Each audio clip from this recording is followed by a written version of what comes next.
I was taking care of the tulips that morning. My garden had always been my haven, and I was totally unaware of what life had in store for me. My hands were buried in the dirt, checking the roots of the saplings I had just planted. Everything was calm and normal, like any other day, until a sharp pain shot through my back. I had no idea what was going to happen, especially since my distant nephew Benjamin was there by chance. It was the one location that genuinely healed my spirit when my husband Charles went away. But that day, everything felt different.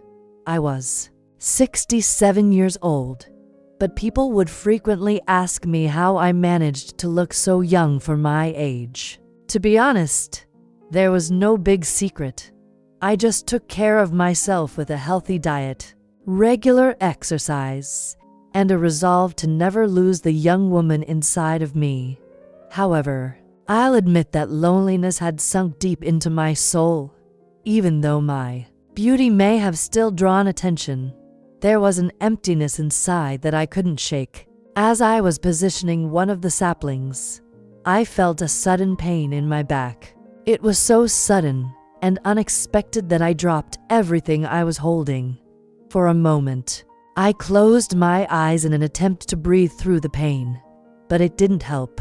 The ache spread from my shoulder down my back, leaving me immobile. Then I heard Benjamin's voice. "Margaret, are you okay?" I managed to say, "Something's wrong," pointing to the area where the pain was the worst. My distant nephew Benjamin, 22, had broad shoulders, a muscular build, and the kind of face you'd see on a magazine cover.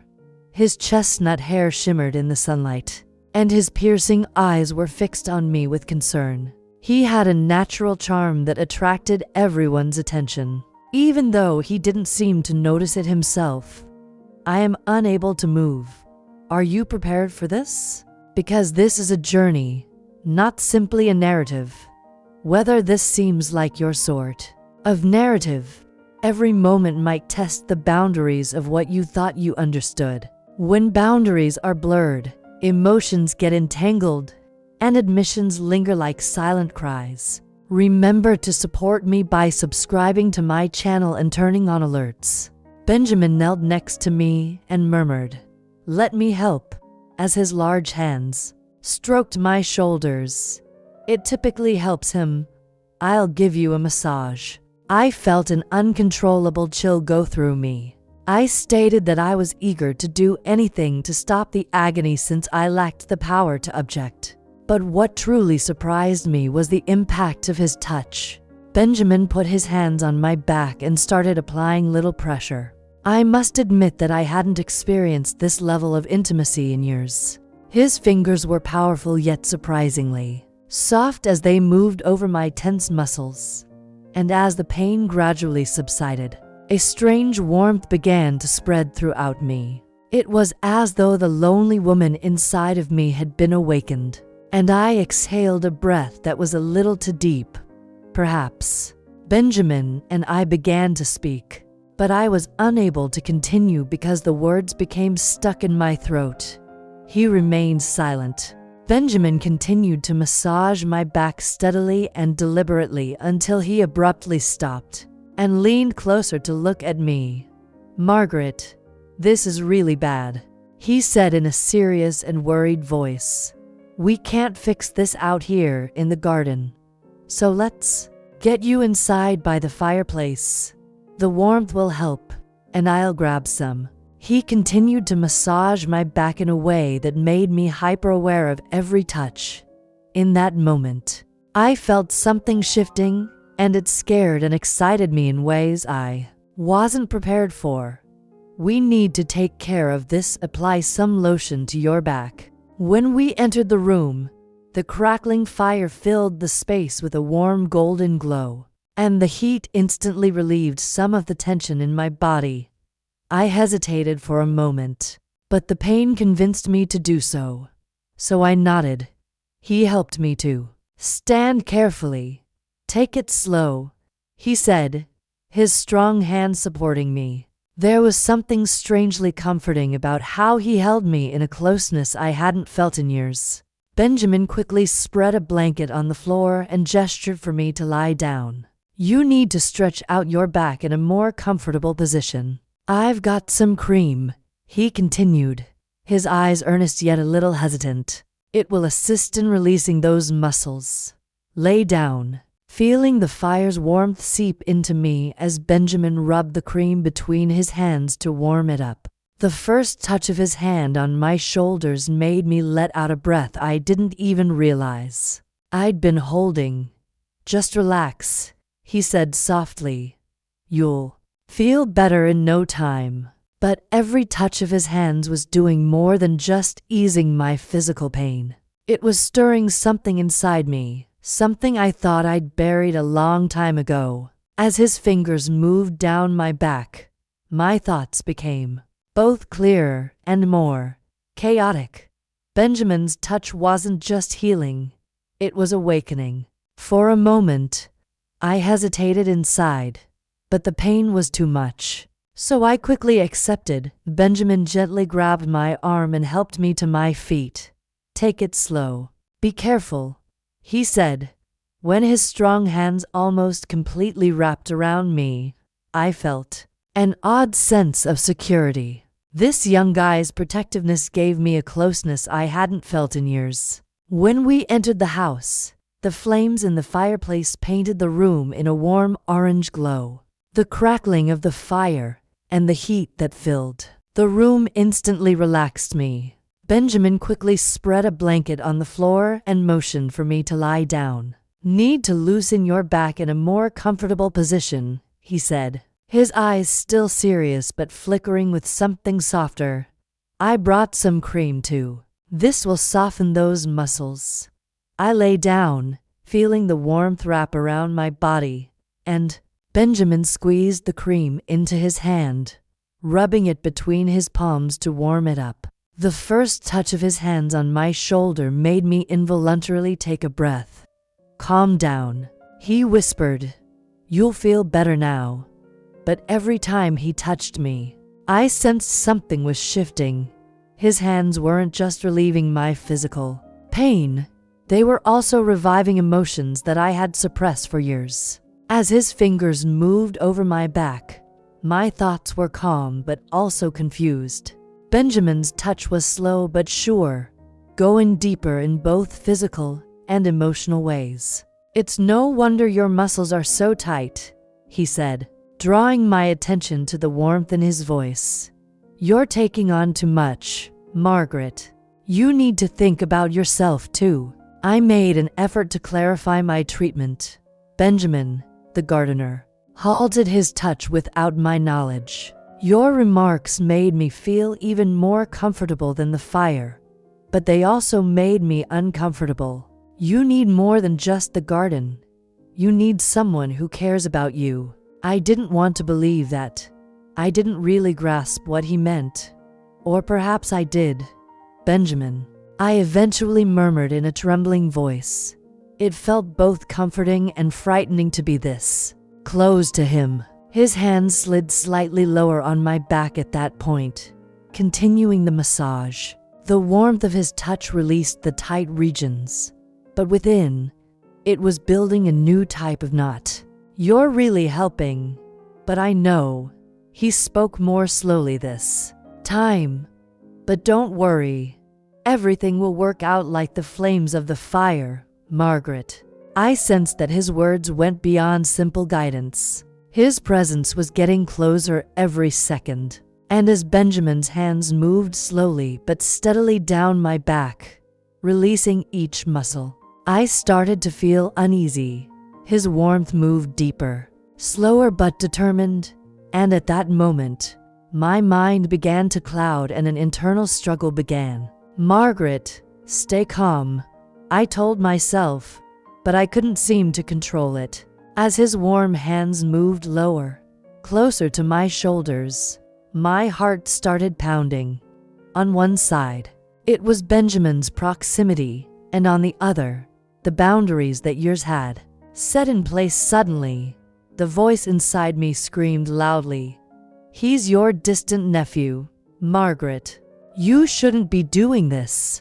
The fireplace had filled the whole room with a warm light, but after a while, that heat became unbearable.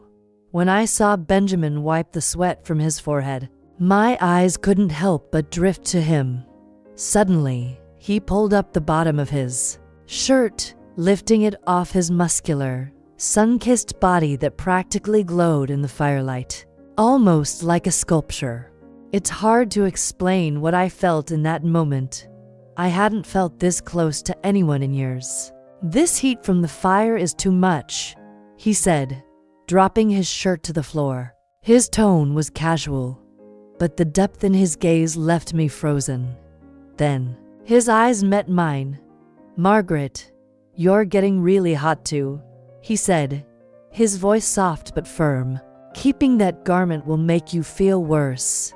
Let me assist you." My words became stuck in my throat. I considered pulling back, but the heat in the room and the warmth on my skin had been intolerable, so I nodded slowly. Benjamin got down on his knees close to me and grabbed my shirt's hem. He gently pushed my shirt up, and I could feel his warm hands on my flesh. The contact made me shiver, yet it wasn't chilly. The air between us thickened as he worked it gently around my hair. Before removing it and setting it aside, his eyes lingered on me for a moment before swiftly turning his head away. But I didn't need to see his face to understand the chaos those looks caused inside of me. "Margaret," Benjamin said, in a deeper voice than before, "do you feel better now?" "I believe so," I said in a voice I couldn't conceal the tempest inside of me by cracking my words. It wasn't just the heat. It was the warmth of Benjamin's presence that surrounded me. "Come on," he murmured, holding out his hand.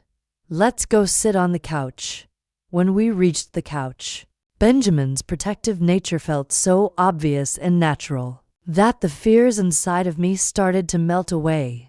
He guided me gently and sat next to me right away, but he made sure there was enough space between us. Even so, the tension in the room hadn't gone anywhere. I took his hand. The moment our fingers touched, I felt an electricity I hadn't felt in years. As he helped me to my feet with his strong arms keeping me steady for a moment, one thing was evident tonight as we sat down in quiet. It was nearly impossible to deny the weight of our sentiments. However, it was extremely difficult, if not impossible, to put it into words. While attempting to avoid losing myself in the depth of his stare, deepened with the crackling of the fire, my heart was beating so fast in my chest I could almost hear it. Benjamin sitting next to me, his presence, his breath even, was affecting me. Being this close to him made me feel both nervous and strangely at peace. I turned my head for a moment, and our eyes met. There was something in his gaze, maybe curiosity, maybe something deeper. In that closeness, it was impossible to ignore. The look in his eyes, deep, intense, but also soft. The world seemed to pause in that moment. Benjamin slowly reached his hand out to mine. When his fingers touched mine, a shiver ran through me. He wasn't saying anything, but there was so much. In the silence, his gaze lingered on my lips, and a shiver ran through me. He wasn't saying anything, but there was so much in the silence. His gaze lingered on my lips for a second, and in that moment, everything changed. He leaned toward me slowly. He was so close, his breath leaving a warmth on my skin. The voices inside me stopped.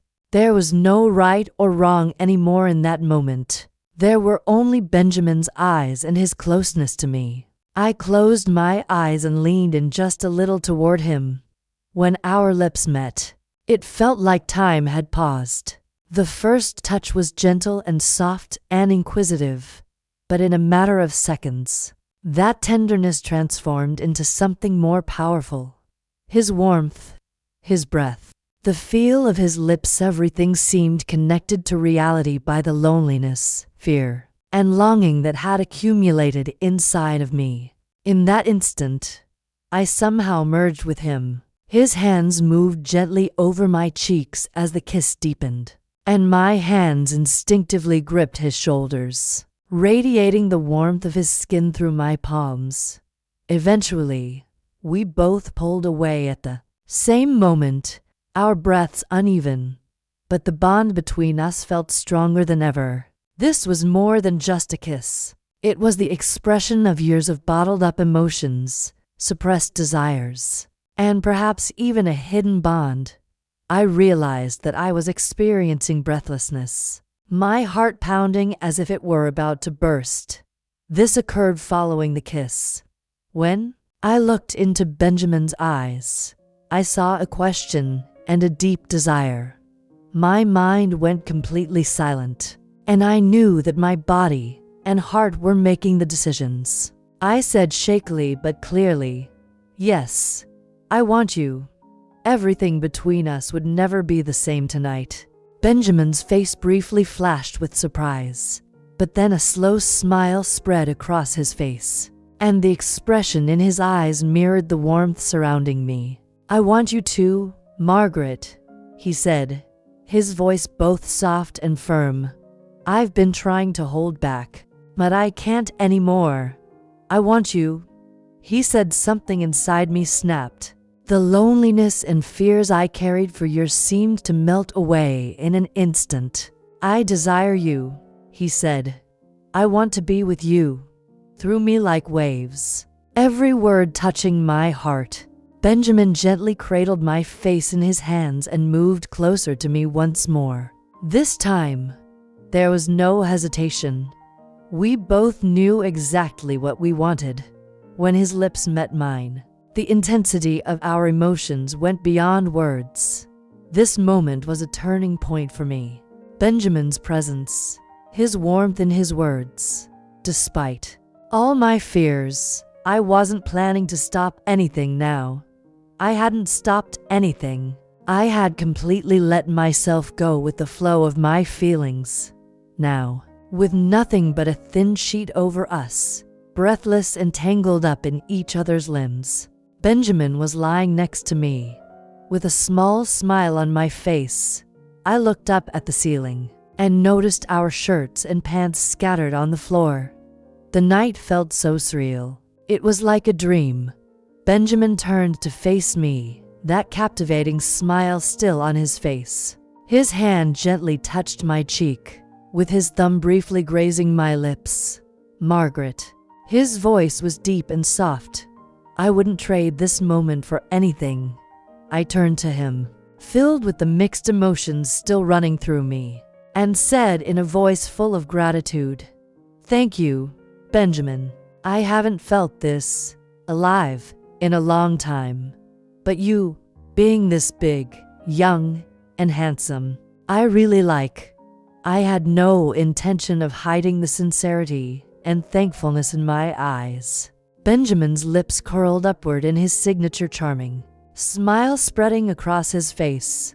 "Margaret, do you know how beautiful you are?" he said. "And I'm not talking about your appearance.